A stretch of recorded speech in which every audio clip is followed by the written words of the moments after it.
মাছের রেজালা রেডি হয়ে গেছে, এবার তুলে ফেলছি। এই আমার মেয়ের রেসিপি, তোমরা কিন্তু আমি রেসিপিটা তুলেছি তোমাদের দিয়ে দেবো। আমি এখানে 4 পিস কাতলা মাছ পিস নিয়েছি, 4 পিস। এতে কাশ্মীরি লঙ্কার গুঁড়ো মাখিয়ে নিচ্ছি, আর একটু নুন আর একটু কাশ্মীরি লঙ্কার গুঁড়ো মাখিয়ে নিলাম।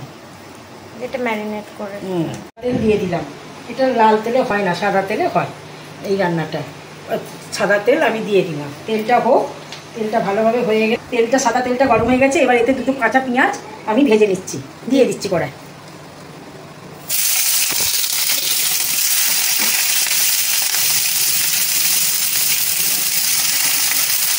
এক ইঞ্চি আদা একটু কুচি করে নিয়েছি, 8টা কাঁচা লঙ্কা আর 8টা মতন রসুনের কোয়া নেওয়া হলো। এটা পেস্ট হবে তাই তো? হ্যাঁ, এটা একটু পেস্ট করে নিচ্ছি, একটুখানি জল দিই।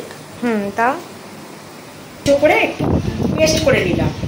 এইবার ভাজা হয়ে গেছে, এইটা এবার একটু ঠান্ডা করে নিই, করে একটু মিক্সিতে পেস্ট করে নেব।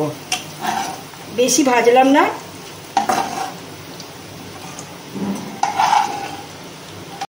হ্যাঁ, এই তেলেতে আর একটু সাদা তেল দিয়ে দিলাম, একটু নুন দিয়ে দিলাম যাতে মাছটা না ফাটে। একটু নুন দিয়ে দিলাম। এর মধ্যে মাছগুলো ছেড়ে দেবে, এগুলো মাছগুলোকে ভাজতে দিয়ে দিলাম।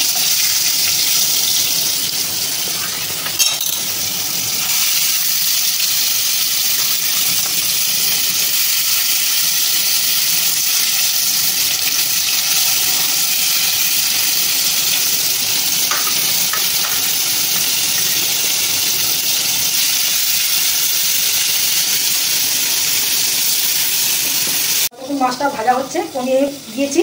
ততক্ষণ আমি আরেকটা পেস্ট বানিয়ে নিচ্ছি। একটু পোস্ত দিচ্ছি 1 চামচে। আমার ফেট নেই, চালমগজ নেই, তার জন্য সাদা তিল নিয়ে নিয়েছি, 8-10টা কাজু বাদাম নিয়ে নিয়েছি।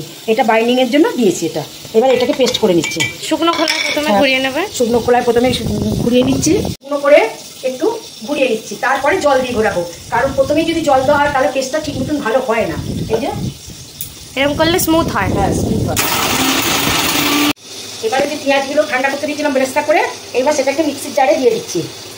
এটাও পেস্ট হয়ে যাবে। এটাও পেস্ট হয়ে যাবে। আচ্ছা, আগে মাছটা তুলে নিই। মাছটা ভাজা হয়ে গেছে। এটা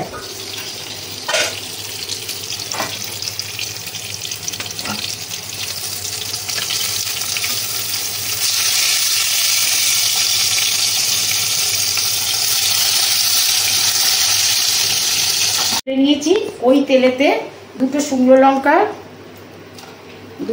লঙ্কা, দুটো তেজপাতা, কয়েকটা গোলমরিচ, 8-10টা গোলমরিচ, আর একটু 1 চামচে মৌরি এগুলো ফোড়ন দিয়ে। এবার এই বেরেস্তার পেস্টটা এইবার এইতে ঢেলে দিলাম। পেঁয়াজের বেরেস্তার পেস্টটা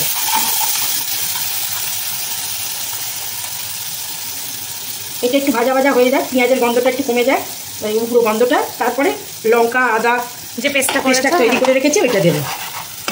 রসুনের যে পেস্টটা করা আছে এরপরে দেবো।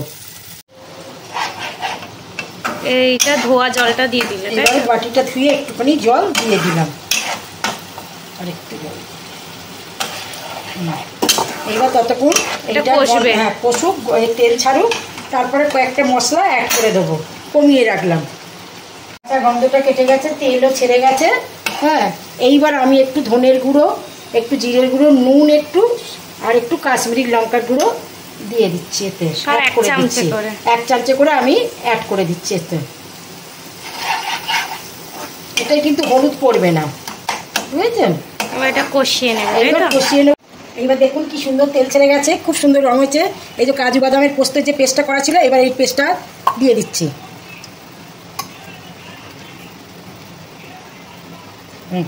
এবার দিয়ে দিচ্ছি। এইবার এতে একটু টক দই অ্যাড করে দিচ্ছি। গ্যাসের ফ্লেমটা কমিয়ে দিয়েছি, কারণ এই আবার বেশি জোরে দিলে কিন্তু টক দই অনেক সময় কেটে যেতে পারে, সেই জন্য এটা একটু আস্তে করে দিলাম। এবার টক দইটা দিয়ে দিলাম। ফেটিয়ে রেখেছিলাম, টক দইটা দিয়ে দিলাম 1/2 কাপ। দিয়ে এটাকে 5 মিনিট কষিয়ে নিচ্ছি, দিয়ে তারপরে জল দিয়ে দেবো। 2-4 দানা চিনি দিয়ে দিচ্ছি। আপনাদের পরিমাণ মতন দিয়ে দেবেন। হ্যাঁ, 2-4 দানা চিনি দিয়ে দিচ্ছি, এটা স্বাদ হওয়ার জন্য। আর একটু পরিমাণ মতন দেখে নুনটা দেবেন। আমি আগে একটু নুন দিয়েছিলাম, এখন অল্প করে একটু দিয়ে দিচ্ছি। অল্প নুন দিয়ে দিলাম। এইবার এটা আবার একটু তেল ছাড়ুক, এটা একটুখানি হয়ে যায়। এইবার একটু এতে জল অ্যাড করে দিচ্ছি, দিলে হয়ে যাবে। আর একটুখানি জাল দিয়ে নিই, ফুটে গেলে মাছগুলো দিয়ে দেবে, তাই তো? হুম।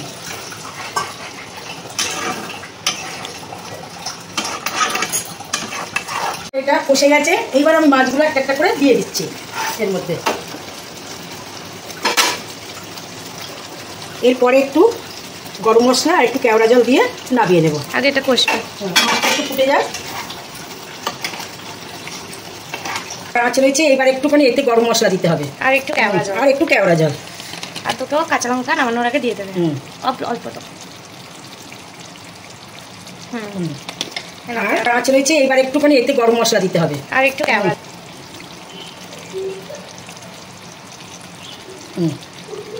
এবার দুটো কাঁচা লঙ্কা দিয়ে একটু সাজিয়ে নামিয়ে ব্যবস্থা করে দিচ্ছি। হ্যাঁ, সুন্দর গন্ধ বেরোচ্ছে। আমার মেয়ে এটা সারাক্ষণ ধরে বলে বলে দিল, আমি রান্না করলাম, খুব সুন্দর হয়েছে।